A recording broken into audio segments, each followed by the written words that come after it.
ಎಲ್ಲರಿಗೂ ನಮಸ್ಕಾರ. ಇವತ್ತು ಒಬ್ಬ ಮಹಾನ್ ವ್ಯಕ್ತಿಯ ಕಥೆಯೊಂದಿಗೆ ಬಂದಿದ್ದೇನೆ.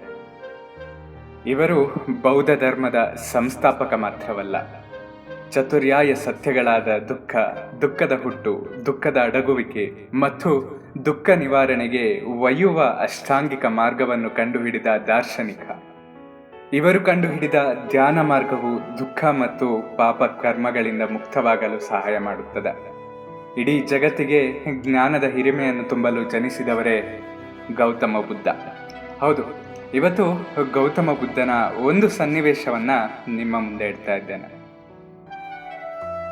ಗೌತಮ ಬುದ್ಧ ಒಂದು ಹಳ್ಳಿಯಲ್ಲಿ ನಡೆದುಕೊಂಡು ಹೋಗ್ತಾ ಇರಬೇಕಾದ್ರೆ ಅಲ್ಲಿದ್ದ ಒಬ್ಬ ಮರ ಕಡಿಯುವವನು ಗೌತಮ ಬುದ್ಧನ ಬಗ್ಗೆ ತಿಳಿದುಕೊಂಡಿರ್ತಾನೆ. ಆತ ಬಂದ್ಬಿಟ್ಟು ಗೌತಮ ಬುದ್ಧನನ್ನ ಕೇಳ್ತಾನೆ, ಬುದ್ಧ, ನೀನು ದೇವರ ಅಂತ. ಬುದ್ಧ ಇಲ್ಲ ಅಂತ ತಲೆ ಆಡಿಸ್ತಾನೆ. ಹಾಗಾದ್ರೆ ನೀನು ಗುರುಗಳ ಅಂತ ಹೇಳ್ತಾನೆ. ಇಲ್ಲ ಅಂತನೂ ತಲೆ ಆಡಿಸ್ತಾನೆ. ಹಾಗಾದ್ರೆ ನೀನು ಮಹಾನ್ ವ್ಯಕ್ತಿಯೇ ಅಂತ ಕೇಳಿದಾಗ ಅದಕ್ಕೂ ಕೂಡ ಇಲ್ಲ ಅಂತ ತಲೆಯಲ್ಲಾಡಿಸ್ತಾನೆ. ಹೀಗೆ ಪ್ರಶ್ನೆ ಮೇಲೆ ಪ್ರಶ್ನೆಯ ಮೇಲೆ ಪ್ರಶ್ನೆಯನ್ನ ಮರ ಕಡೆಯುವವನು ಹಾಕ್ತಾ ಇರ್ಬೇಕಾದ್ರೆ ಗೌತಮ ಎಲ್ಲದಕ್ಕೂ ನಾನವನಲ್ಲ ಅಂತ ಉತ್ತರವನ್ನ ನೀಡ್ತಾ ಇರ್ತಾನೆ. ಮರ ಕಡೆಯುವವನಿಗೆ ಈ ಪ್ರಶ್ನೆ ಅವನ ಮನಸ್ಸಿನಲ್ಲಿ ಕೂತ್ಕೊಂಡ್ಬಿಟ್ಟಿರುತ್ತೆ.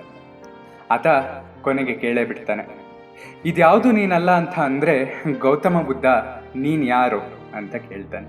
ಆಗ ಗೌತಮ ಬುದ್ಧನ ಉತ್ತರ ಏನಾಗಿರ್ಬೋದು? ಗೌತಮ ಬುದ್ಧ ಹೇಳ್ತಾನೆ, ನಾನು ಎಚ್ಚರಗೊಂಡಿರುವವನು ಅಂತ. ಹೌದು, ನಮಗೂ ಕೂಡ ಅರಿವು ಬೇಕು.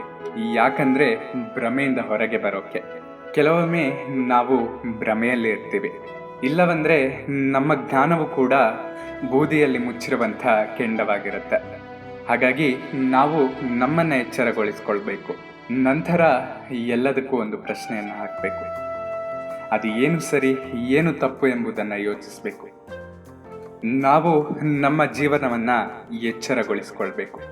ಹಾಗಾದ್ರೆ ಇವತ್ತೇ ನಾವು ಪ್ರಾರ್ಥನೆಯನ್ನ ಮಾಡೋಣ. ಗೌತಮ ಬುದ್ಧನ ವೈಶಿಷ್ಟ್ಯತೆಯನ್ನು ನಾವು ಅಳವಡಿಸಿಕೊಳ್ಳೋಣ. ನಾವು ಕೂಡ ಒಳ್ಳೆ ಮನುಜರಾಗೋಕೆ ಪ್ರಯತ್ನ ಪಡೋಣ ಅಂತ ಹೇಳ್ತಾ ಇವತ್ತಿಗೆ ನನ್ನ ಪಾಡ್ಕಾಸ್ಟ್ ಅನ್ನ ಮುಗಿಸ್ತಾ ಇದ್ದೀನಿ. ಧನ್ಯವಾದಗಳು. ಸದಾ ಕೇಳ್ತಾ ಇರಿ ಅವಿಭಜಿತ ಪಾಡ್ಕಾಸ್ಟ್. ನಾನು ಸಂಕೇತ್ ಭಟ್.